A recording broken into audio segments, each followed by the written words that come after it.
everybody, what's going on? That was a fucking terrible intro. Anyways, guess what? Today is gonna be the very first episode where, yes, I'm doing a mukbang.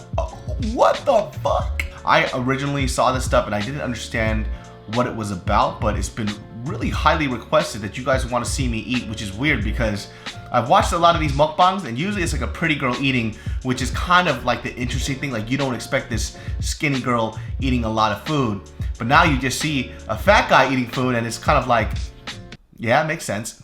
But in today's mukbang episode, we are going to be eating 3 of my favorite packaged ramen meals. Now, if you've never had packaged ramen, obviously your parents don't love you and have no friends. I'm fucking with you. You probably had nutritious meals, but for me growing up, my parents worked so much that I had to learn how to make my own food, and the fastest thing that I could make was packaged ramen. And today I'm gonna be eating the ramen that I enjoyed a lot growing up as a kid, but with the grown-up twist now that I cook myself. Now, for the first ramyun packet that we're gonna be eating, and that's what we call it in Korea, ramyun, Japanese, ramen.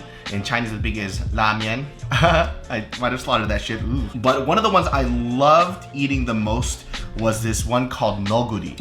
Now, NEOGURI is going to be a, I guess if you guys had something called champong before, it's like a spicy seafood noodle dish, and this does a really great job of replicating that.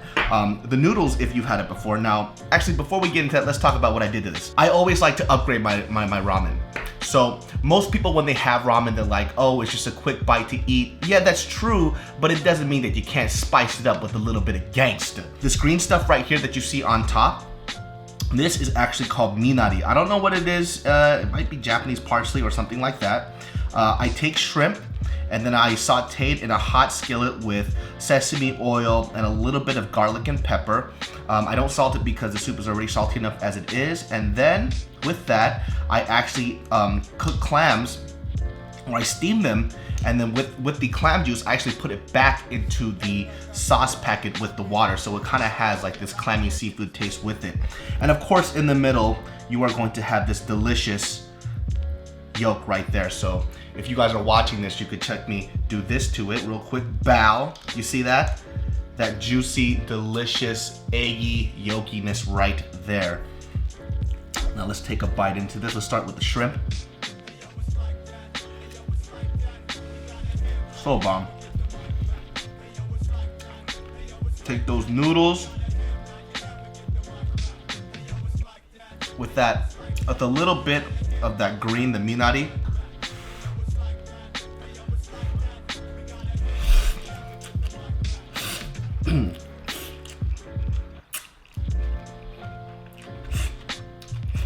Oh yeah. Oh, that's so good. Minari kind of has like, it's definitely a parsley taste. It might be Japanese parsley, I'm not sure. But I've grown up eating this ramen my whole life, and I remember when my mom would go to the Korean market, this was the ramen that I would ask for. Just because these noodles are a little bit different. If you've had like those American ramen packets, they're very thin and, you know, they just taste like beef bouillon. Asian ramen packets are way different. It's not the same. Let's take another bite.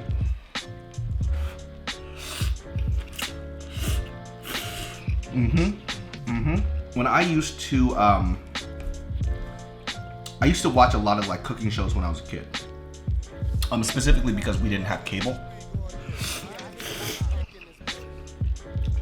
And because we didn't have cable, one of my favorite channels that I used to watch was actually the public television station, which is PBS. PBS had a lot of cooking shows.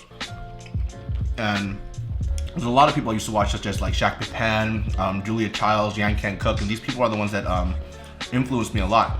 And they were the ones that actually got me to first cook my ramen, because before, my parents used to work like 80 hours a week at the business, and I would too, but the days that I would stay at home, if my mom didn't make any food, I would have to make my own ramen. And watching those television shows made me want to cook and make my own ramen, so it really got me to be creative with the stuff that I was making. And you know, just because like it's like quote unquote cheap food doesn't mean that you can't make it your own, you know?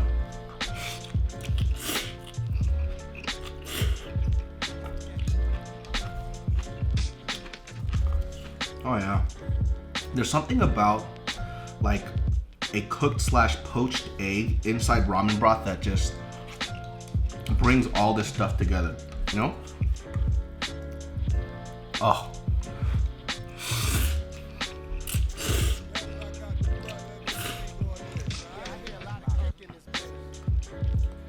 Here's the little clam buddies. The delicious clam buddies. If you don't have a Korean market for you to buy the NEOGURI ramen, you could actually get this on Amazon, which is where I actually got mine. And I'm not saying, I don't think it's cheaper per se, but you know, if you don't want to go out into the market and you just want to get stuff right to your doorstep, Amazon Prime this bitch. It's delicious. How many of you out there ate ramen growing up? Like you had to have eaten ramen growing up.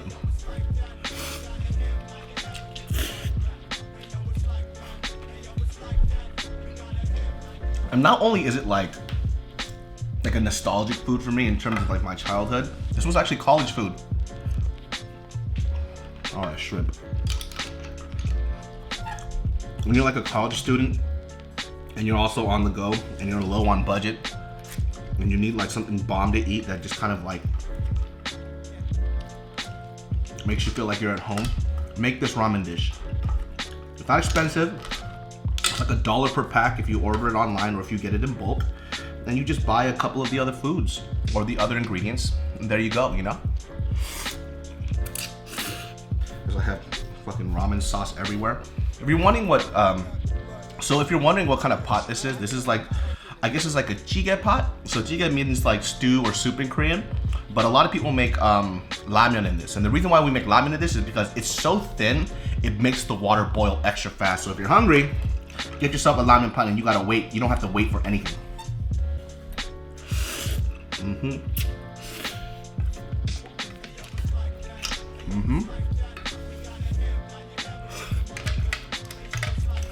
If you're being a little health conscious,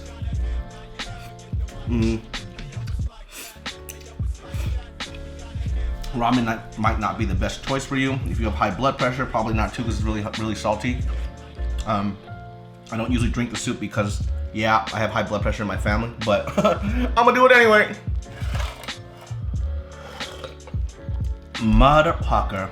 This is the remnants of what is left. Clamshell soup and deliciousness. And there you have it, my friends. NEOGURI ramen. Done. Next up is my new favorite. Can we talk about how delicious this ramen here is, my friend? Before we go ahead and start, let's talk a little bit about the banchan. Banchan, for you guys who don't know, in Korean is side dishes. And we are going to start off with a little bit of gakdugi. This gakdugi is very important to me. You know why? It's because my mom came here down for my birthday and she made this for me into a big like tong, or a little, you know, container. So the ramen that we have here right now, my friends, is a ramen called Shin Black. Shin Black is very unique because the original Shin ramen that I used to eat did not taste like this. Shin Black is different in the sense that it has a second soup base within the packet. That second soup base is consisted of solongtang flavor. Now, solongtang, if you guys don't know, is like a beef bone based broth that it's very homey. It's kind of like stick to your bones, like food that you eat during the winter. And it adds like this creaminess to this ramen that it didn't have before. That's why this is probably my new top favorite ramen of the moment. So with this ramen right here, I basically sliced up these green onions very thin on top, so it kind of adds like this fresh, crisp like texture to it. I fried up an egg just to be different from the poached egg that we had before. I took some slicely motherfucker, some thinly sliced pork belly. I fried it up in a small pan, added salt and pepper to it, and right here on the side is the game changer. This is a slice, my friends, of American cheese. Now I know that might sound a little crazy to you, but when you add American cheese to ramen, it adds that creamy, delicious, velvety, like this fattiness to your ramen that you didn't have before. So before you knock it, try it and you'll thank me later, motherfucker. Let's go ahead and dig into this. We're going to mix the cheese flavor, and I like to leave a little bit of those chunks there just so I can bite a little bit. Take some of the green onion, like so. Oh my god, this smells so fucking good.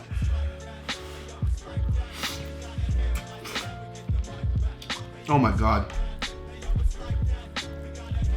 If you could eat this right now, which you can because it's relatively cheap, but the flavor of this is out of this world.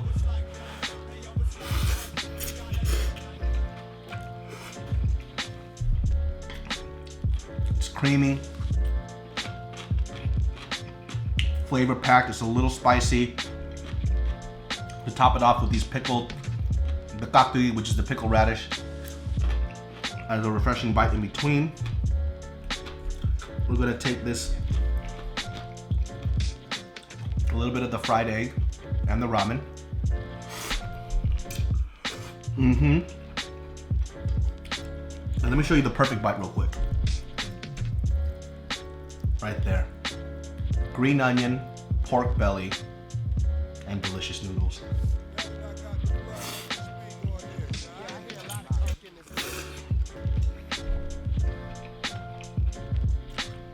So good. Okay. Nope. I was gonna break. Oh shit. I was gonna do it on the table, but I remember last time I fucked up the table. Hold on a second. This is a little trick that my dad taught me. Apparently, all Korean people can open up a fucking bottle with a spoon, but you kind of use this as a lift-off point, and there it goes. Huzzah. This is like the new Korean beer on the block. A lot of people are used to drinking Kas, Height, but Cloud is the new guy on the block that I am very much enjoying. It has a little bit more flavor. Height and Kas is a bit more crisp in my opinion, but to explain to my people out there who aren't Asian what this tastes like, it would be like, it's a really good bud, just with more flavor. A lot more crisp, just tastes way better than bud. Wah! If you don't know what that noise is, when Korean people drink refreshing shit, that's the noise that we make. Beer with spicy, delicious Shin Ramen, it's the shit. Oh. Oh. Yeah.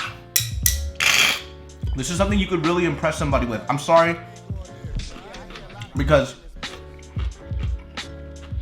somebody will eat your regular shit, right? They'll eat it. They'll tell a girl, hey, I'm about to make you this bomb-ass meal, but it's gonna be packaged ramen. She'll laugh in your face. Well, laugh right now, bitch, because I'm about to impress the shit out of your taste buds. Don't judge until you try the Le Cuisine. French! Yeah. Oh, it's so good.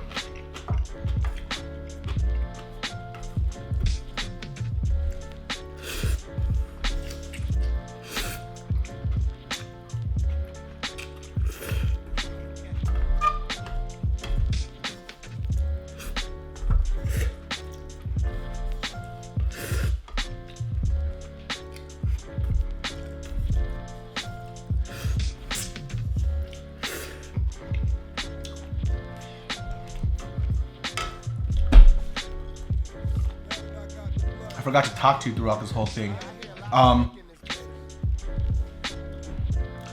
Cheers! Shin Ramen. Done.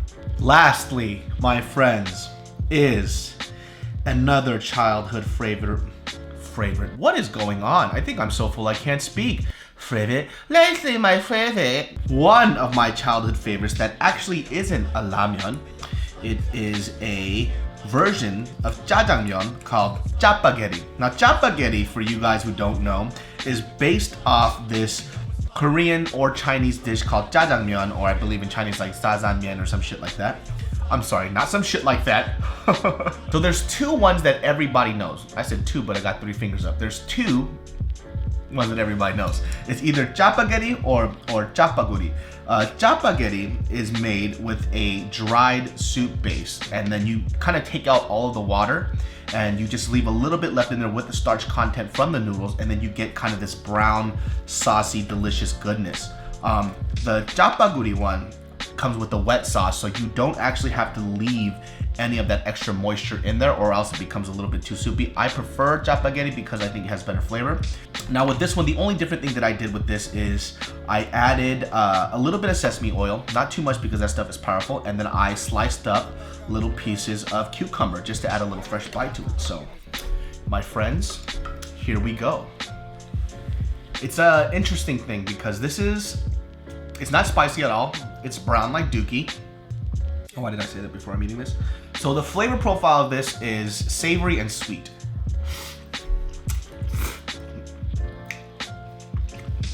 Oh yeah.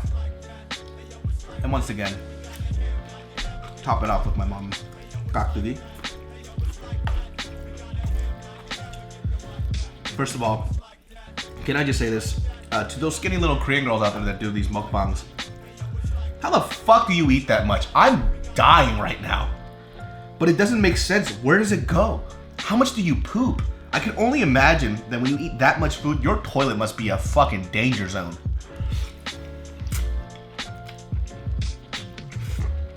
Chewy. These noodles are a little bit thicker than the Shin ramens.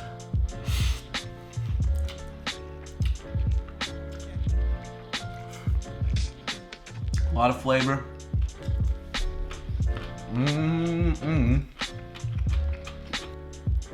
Once again, we're talking about a lot of things when I was a kid because this is a lot of kid food that I used to eat.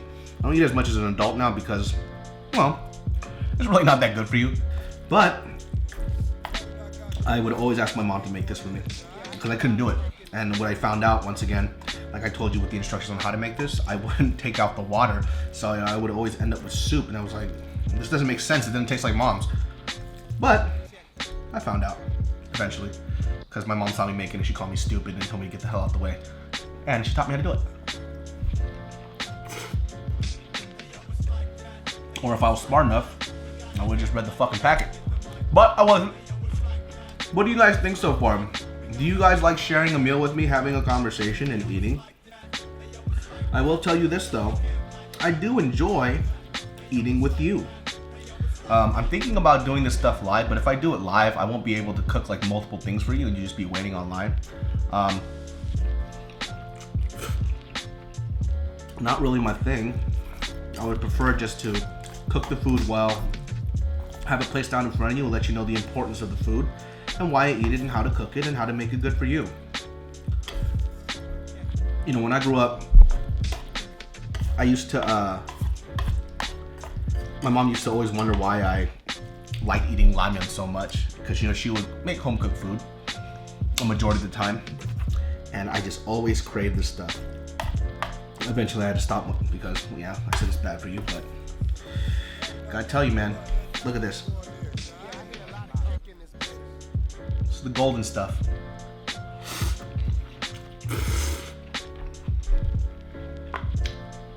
Oh, and people who aren't Asian out there, if you're looking at the stuff and you're like, yo, why is he slurping his noodles when he's eating? Well, in Asian culture, when you slurp your noodles, it's actually very polite. It's kind of showing that you're really enjoying your meal. So, if you're doing this when you're eating your noodles,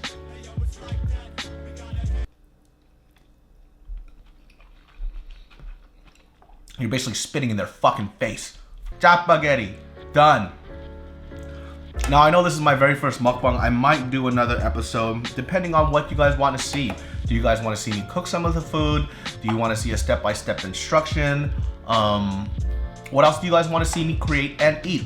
My mukbangs are a little bit different. I'm not just going to be, you know, getting stuff to go because if I get stuff to go, that kind of defeats the purpose of what I'm doing, which is like, I don't like wasting food, or I kind of prefer making food at home. So, what do you guys want me to cook? Some more food that I've eaten when I was a kid that obviously isn't like packaged stuff, Korean food, Japanese food, or some of my own creations. Let me know in the comments below, and